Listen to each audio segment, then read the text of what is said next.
Paul is our friends from Denmark here, Poul Kellberg and Carl Sandin. Paul runs a program, intervention and reentry program in Denmark, kind of like Homo Industries, like we saw earlier today, except that their program revolves around boxing. Paul is a former champion middleweight boxer from Europe, and decided to use boxing as a catch to get young people who were involved in gangs and prison and drug dealing and so forth, to get them the hook, to get them off the streets and into something productive, and then to branch that out into education and small businesses. Kara is going to talk about a program that he's been running in, no? I think it's still on time. Okay, so we'll hear from Paul then. First of all, thanks for giving the opportunity to talk about what we are doing in Denmark. And to say to you that if you have some difficulties to understand me, that's because I'm hit by jet lag, a flat nose, and that I didn't pay attention when I had my English lessons. You're welcome to say what? You don't understand me. English. It's my first time in LA, and visiting Ceasefire, Second Corps, and Homeboys, Robert, and some of you guys have been to Denmark as well. So Robert asked me if I could tell something about what we do in Denmark. I said yes. Because every time I've been here, I've been very inspired. Because the thing over here is totally different from how we work in Denmark. The state or the government in Denmark is way bigger, we pay a lot of tax. That means that a lot of the programs you're running on NGO basis over here is based within the system in Denmark, which gives some implications, because there's levels of trust to the system in Denmark. What we mainly work with in Denmark is the vulnerable youth and marginalized youth in Denmark. Is mostly young men and women brought up in the middle of, with parents from the Middle East. They are marginalized in Denmark at the moment.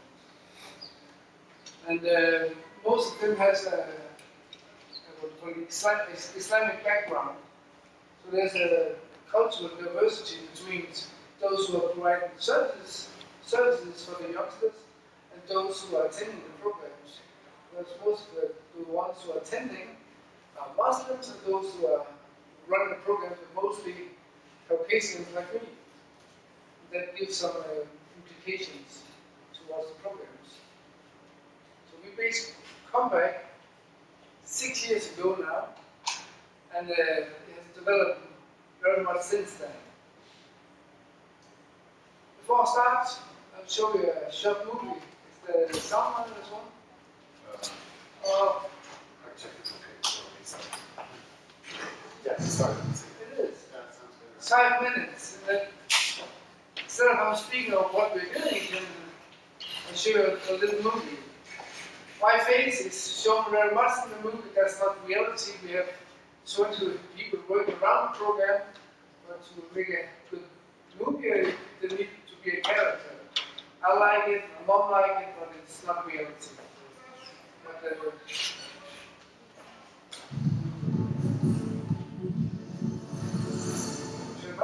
Der er lytteren blevet fundet gerningsmand efter weekend med skyderierne i København. Politiet oplyser, at han var 22 år gammel, født i Danmark og kendt i bandemiljøet. Jeg skal stoppe det her. Ja, det skal stoppe det lort. Du dør ham på spørgsmål. Så sker der et eller andet, så tænker jeg tilbage. Lige nu er der ikke krig. Det jeg tænker mig, så man så ud af det, før den starter igen. Fordi hvis der kommer krig, så må du trække. Du skal ikke bruge det. Så skal man lave forretningsidé. Tænk om, for helvede. Du må slå. Inden i spillet, sæt dig ned og brug tid på at finde ud af, hvad fanden skal ske, der kommer.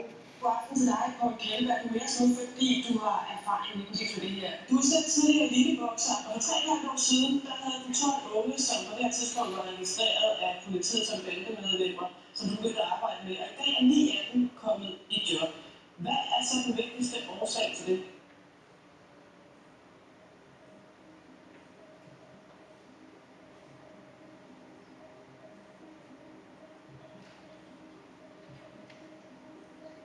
drengene de træner børn hen, så er de ofte vrede og frustrerede og kede og sætte opgivende. Vi vil tage lillebror helt fra starten. Vi var venner, men vi var også en lille familie. Altså, vi var glade for. Første gang, vi fik, det var for at han havde noget våben over. Der var også lidt vold oveni. Første gang, han slog, der fik jeg et års fængsel.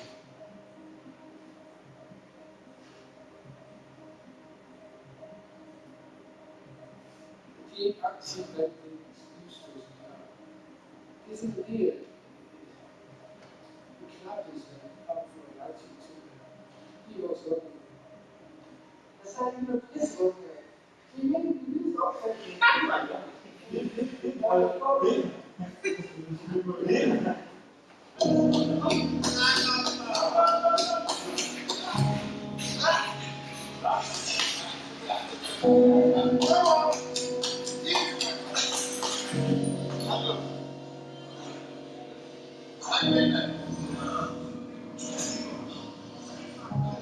Vestegnen i blokken med de krutte granater, de kampklare 200 af de slående soldater fra magasinet, bygget med kugle til chikane.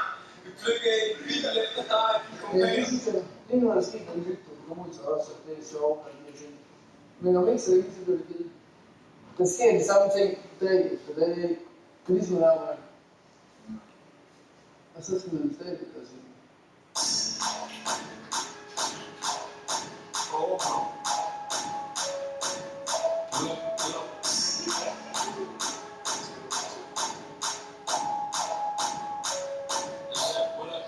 Hvis du gerne vil være selvstændig, så tager du S-tog deroppe og kører derind, og du kører selv tilbage igen. Men hvis du vælger, så gør det. Du kommer til at blive for og det bliver benhårdt.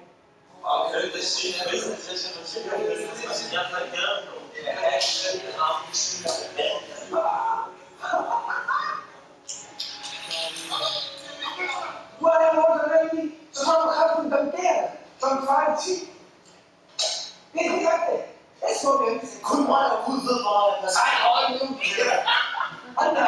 Jeg tror, han lige nu, der sidder og tænker. Det er fuldt af lort, man tager sammen.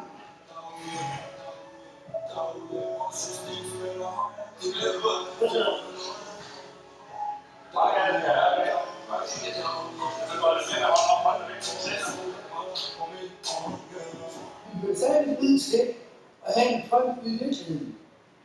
Hvis vi ikke har en drøm, men så kan vi sige, hvordan gør vi for alle processer?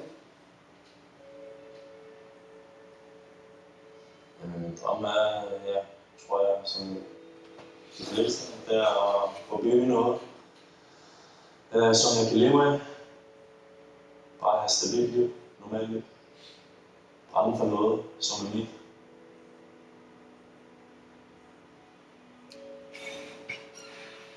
Nå, hvad kunne I tænke? Men selvfølgelig, det kræver hårdt arbejde og vilje og styrke. Den kamp er jeg klar til at kæmpe.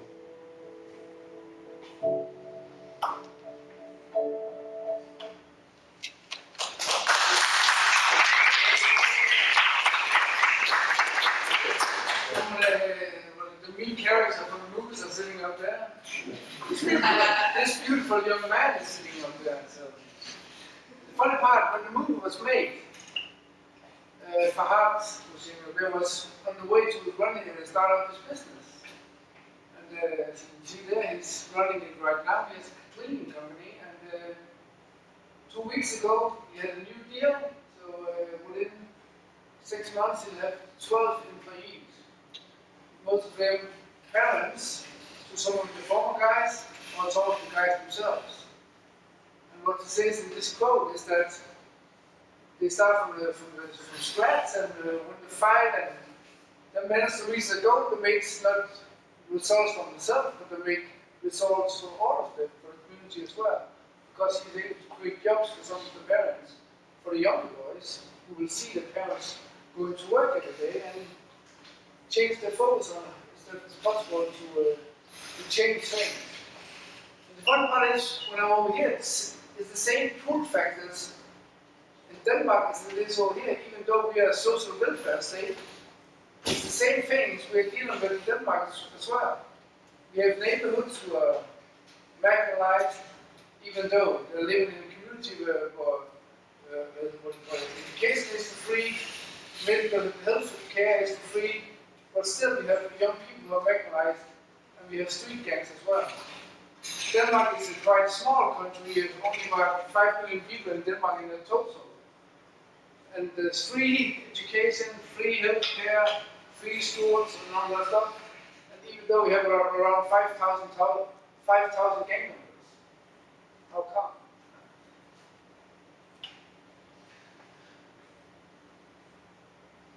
At Comeback, we have believed in that we can make those societies here as the worst, we can make them to be the best. And Farhad is a good example of that. Today we run 3 services. We have Comeback Cola, which is an anonymous outreach counseling for primarily young people who are drawn towards radicalization and extremism in Denmark and in Europe in general. The terror thing going on in Syria, we're dragging up north to Europe, it's a big thing. But it's the same food factors as the guys who are drawn to gangs as well. And then we have the comeback program, which is one program businesses within the boxing facilities, doing resocialization programs based on the tours of the boxing world, where we have around 20 guys going through programs all the time. And for those of them who have good ideas, business ideas, can go further out to comeback industries, where we create businesses together with the guys. Where we have an ownership in the businesses, and we help them run it up, and if they want to be on their own but pay back the interest, we have invested in the companies. So now that we see winners, we others look away. If you have managed to live a lifestyle on the street, you have managed to sell stuff to one price and sell it to a higher price, you've been working on a lot of pressure, you have been have to be able to manage to go into different contexts, you have the ability to be an entrepreneur. And if you change the value beliefs behind those things, you can run a legal business. It's the same things you're dealing with when you're running the street life. We help around 50 to 100 guys a year, between 16 to 35. Some of them are just gone out of primary school, and some of them have been on the street for 20 years. And we learn each other to fight back. Boxing is about fighting, but fight in life in general means that you have to go all the way if you want to reach your goal, reach your goals. A bit funny this one, but as I was telling you earlier, boxing is the frame around things. It's the whole thing is based in the boxing gym.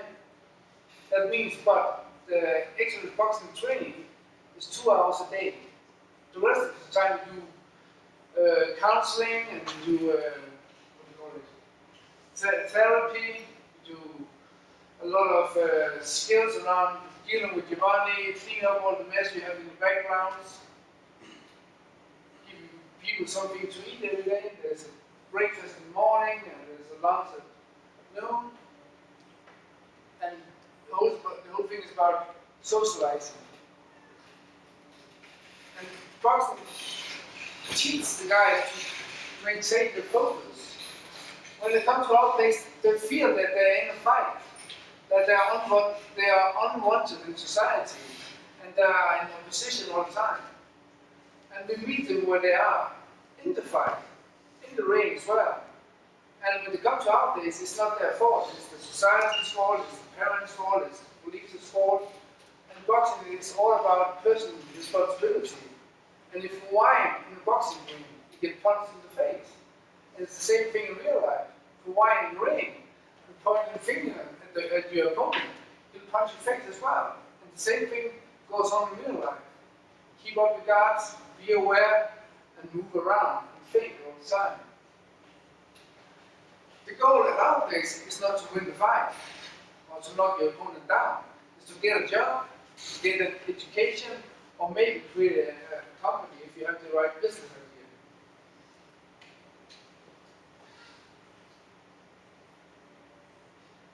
The main thing that did that we had success was that comeback was made with the guys. They were actually part of it. They had ownership in it.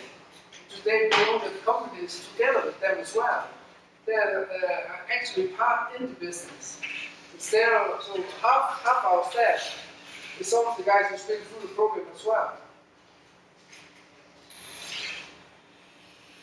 That means as well that we have some gatekeepers to the different communities around Copenhagen, the main city in Denmark.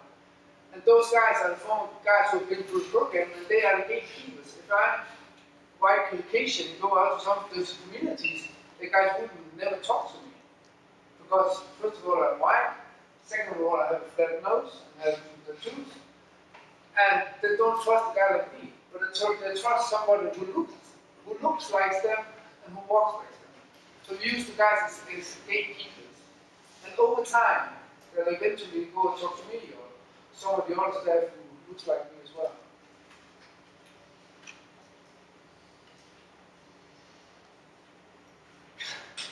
Yeah. There's a lot about fighting in what on the slides here. And maybe it's because of some of us see that life is a fight for many of us, that it's not easy. And we need to keep fighting. And it's uphill.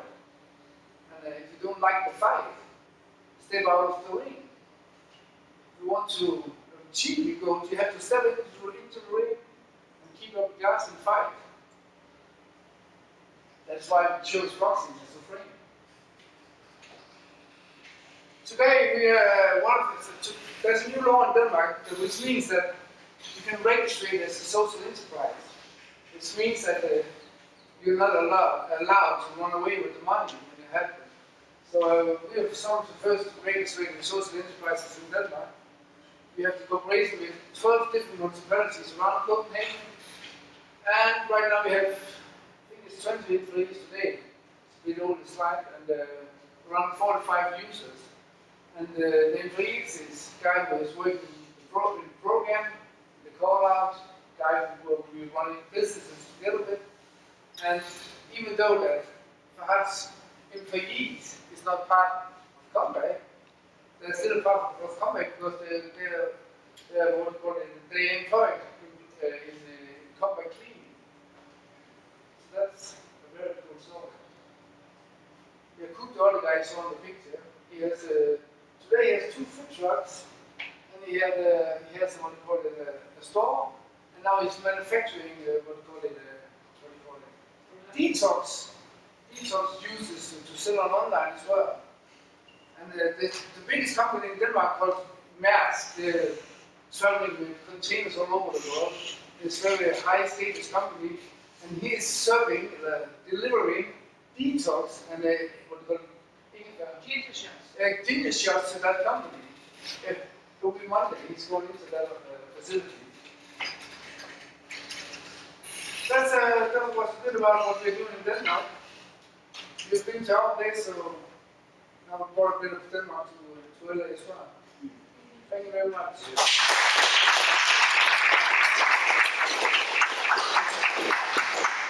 I left the lights off because you're not the prettiest person I saw.